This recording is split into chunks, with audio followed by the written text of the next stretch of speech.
In martial arts, everyone focuses on punches, kicks, and submissions, but the real game changers, they're the skills that no one talks about and even less people can do well. Today, we're diving into the most overlooked skills in martial arts and why they can make all the difference in your training. So, let's get into it.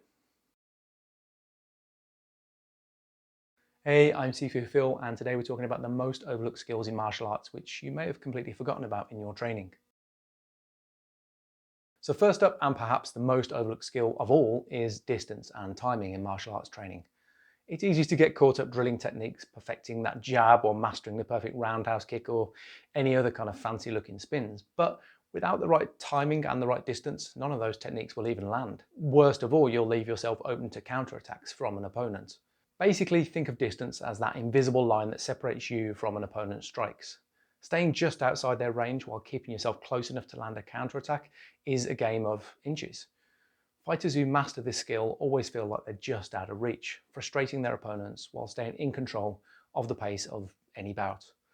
Timing is of course connected to this, and a good fighter knows when to strike and when not to. However, a great fighter can see an opponent land a heavy or overextended kick and pounce on them before they've had a chance to recover, bombarding them with a blitz or a series of attacks. Good footwork is key here, and we'll talk about that in just a second, but being able to move smoothly in and out of range means you're not a static target. It also lets you create angles, cutting off your opponent's attacks while setting up your own shots. One great drill is to step in and out of your opponent's range and immediately counterattack. If you work with a partner on this over and over, you can nail the timing and get used to how people move.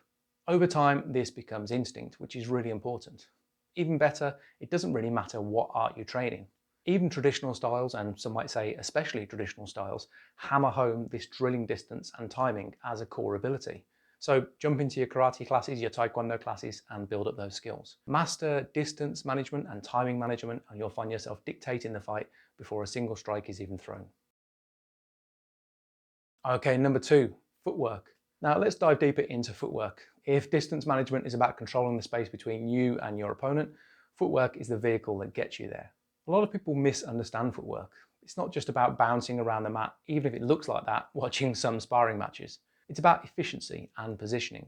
Proper footwork sets up your attacks and angles, allowing you to avoid incoming strikes and keeps you balanced when you need to defend yourself. But one of the most common mistakes I see is people getting flat-footed, especially when they get tired. The moment your feet stop moving, you become an easy target. Another mistake is crossing your feet while moving. That split second where your legs are crossed leaves you vulnerable and off balance, especially if your style uses sweeps. Instead, focus on staying light on your toes while sparring. Your heels should barely touch the floor. A simple drill to practice this is shadow boxing while consciously thinking about your foot placement. Imagine a string pulling the top of your head upwards, keeping your posture upright and balanced. When you need to step forward, move the front foot first, then the back.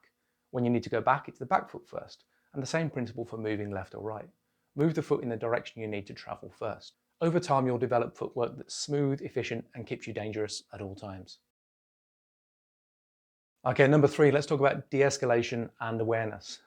So next up is a skill that you won't find often mentioned in the training curriculum for most martial arts, and strangely not in many self-defense classes either, de-escalation and awareness.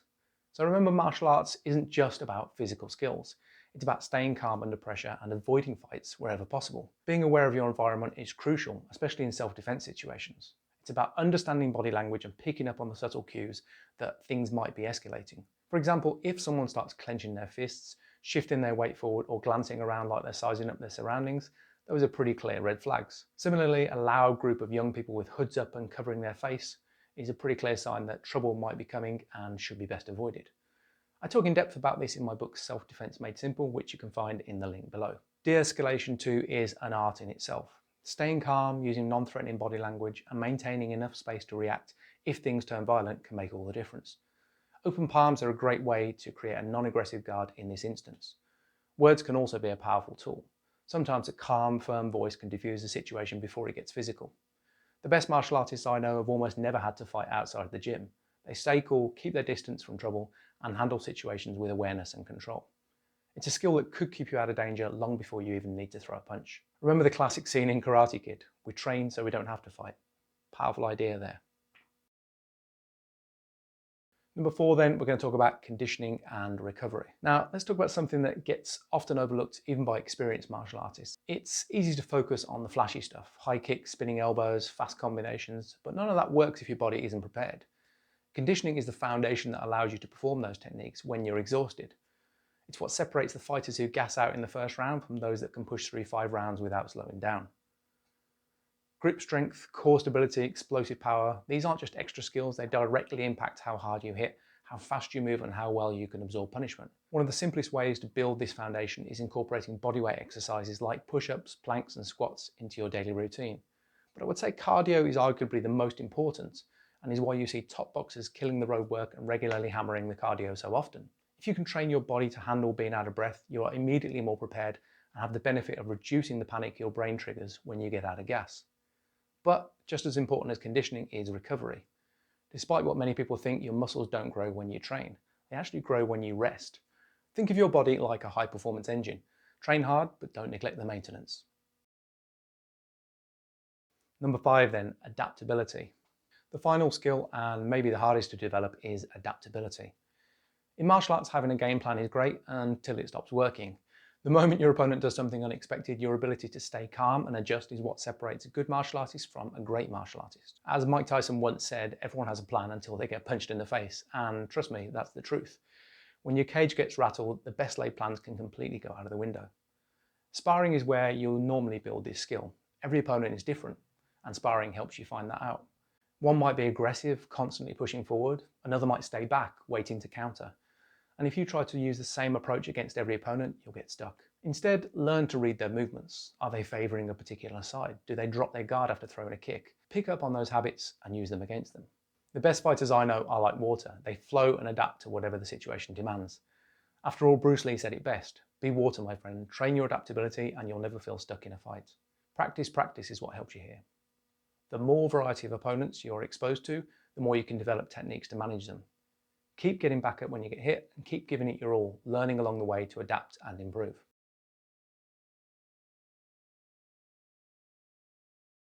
So there you have it, 5 skills that don't get nearly enough attention but can transform your martial arts game. Distance and timing management keeps you safe and in control. Footwork sets up everything. Awareness and de-escalation can stop a fight before it begins on the street.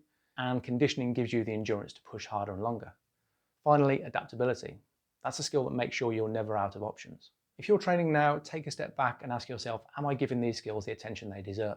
Let me know in the comments, what do you think is the most overlooked skill in martial arts? I'd love to hear your thoughts. Check out some of my books on Amazon in the links below. And hey, if you found this video useful, please give it a thumbs up and subscribe.